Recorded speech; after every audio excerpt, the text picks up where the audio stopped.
Following Tony Ferguson's 155 pound weight cut for a fight that ironically is not going to happen, um, Conor McGregor's actually gone on social media to actually comment on Tony Ferguson actually putting up his actual weigh-in picture, and he responded by saying, "Ha ha ha ha ha, you'll be beat to the absolute nucleus pulpopus when I get you, kid." Sorry if I mispronounced that. Um, what I can get from this is it seems like Conor McGregor seems to want to have a fight with Tony Ferguson. Obviously, they're both at a different weight class at this moment in time. Obviously, Tony Ferguson is weighing at 155, but if you look at his weigh-in picture, he looks very skinny, and he looks like he's got the frame to go up to 170. And I think when he fought in the Ultimate Fighter series, he was actually at 170. So a fight between Conor McGregor and Tony Ferguson seems like a fight that would be great to make. Obviously, there was talks that after Khabib Nurmagomedov pulled out of his fight with Tony Ferguson, Justin Gaethje actually filled in as a late last minute replacement. That there was talks that Kavanagh was talking about. John Kavanagh, his actual trainer, was saying that Conor McGregor can actually go in and save the show. But I think it's very unlikely that was going to happen. Obviously, Conor McGregor was training, and there was training footage of him. But for a fighter with the star potential of Conor McGregor, I think the UFC will try to maximize his actual maximize marketing someone like Conor McGregor, because he's such a huge star. So they'll never put him in a fight with a killer like Tony Ferguson on such late notice. If a fight between Conor McGregor and Tony Ferguson was ever to be made, they would have a good 3-4 months to promote it, because they know that Conor McGregor is somebody who deserves the money to market his shows, because he pulls in so many casual fans.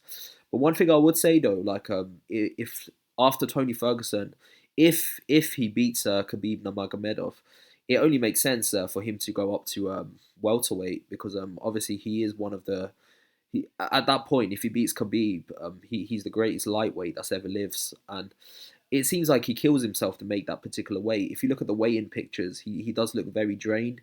So I think for him, if he wants to continue his career after he beats Khabib, you never know. The guy might just say he wants to retire after that. After he beats Khabib, he might just say, "That's it, I'm done." But if he does want to continue his career, after he gets that, after he beats Khabib and he wins the lightweight title, there's no point of him staying in the lightweight division, because you might say why doesn't he defend his belt? But the bizarre thing with Tony Ferguson is that he's beaten everyone he could defend his belt against. If he was to, he literally has beaten the who's who of the lightweight division, from Barbosa to RDA to all of these great fighters that he's beaten. Um, all of these fighters, such as Kevin Lee, for example, all of these fighters that he's already beaten. The only fighter that I could see that could be a good fight for Tony Ferguson is Charles Oliveira, and I don't think Tony Ferguson is scared of him. But at this point in his career, when his career is starting to wind down, it doesn't make sense for him to take a high risk, low reward fight against Oliveira. So the only logical step is if he beats Khabib Nurmagomedov, and that's a big if, by the way, because Khabib is such a dominant champion. Even if he doesn't beat him, the most logical step for him is to go up to the welterweight division, and there's a slew of good fights that could help happen at the welterweight division. And I actually think Tony Ferguson has a chance against any of them. A fight against Masvidal versus Tony Ferguson would be awesome and huge. A fight against Usman versus Tony Ferguson would be awesome and huge. A fight against Colby versus Tony Ferguson would be awesome and huge. A fight against Conor McGregor versus Tony Ferguson again would be awesome and huge. So the fact that Conor McGregor is actually calling him out, it says it seems like he wants that smoke. But it's ironic during this time period. It's not just in MMA; it's also in boxing. A lot of fighters are calling out a lot of fighters, but it's during the COVID-19 where fights can't happen, ironically, that they have the balls to now call out fighters that they should have fought before. An example of this happening in boxing is obviously Chris Eubank Jr. calling out Golovkin.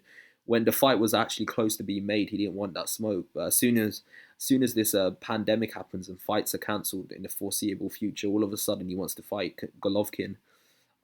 A lot of these fights ain't serious, but if you look at Conor McGregor's track record, the guy isn't scared to fight anyone, man. I think he knew stylistically that Nurmagomedov would have probably beaten him from a stylistic point of view, and he still took the fight against him. So I don't think he's scared of Tony Ferguson. But there was a time when a fight between Tony Ferguson and McGregor was a high risk, low reward fight for McGregor. But I think Tony Ferguson, after ironically these fights being cancelled so many times, his stock has risen because of this entire thing, this debacle with Khabib Nurmagomedov. His stock has definitely risen. So I think it's a very interesting time in UFC. The lightweight and the welterweight division is just packed full of talent, and both fighters can go from either weight class to make things happen. So I'm interested to see how things go moving forward. That's my thoughts. So tell me your thoughts below, and like and subscribe to the channel. I've got a lot more content coming your way. Peace out.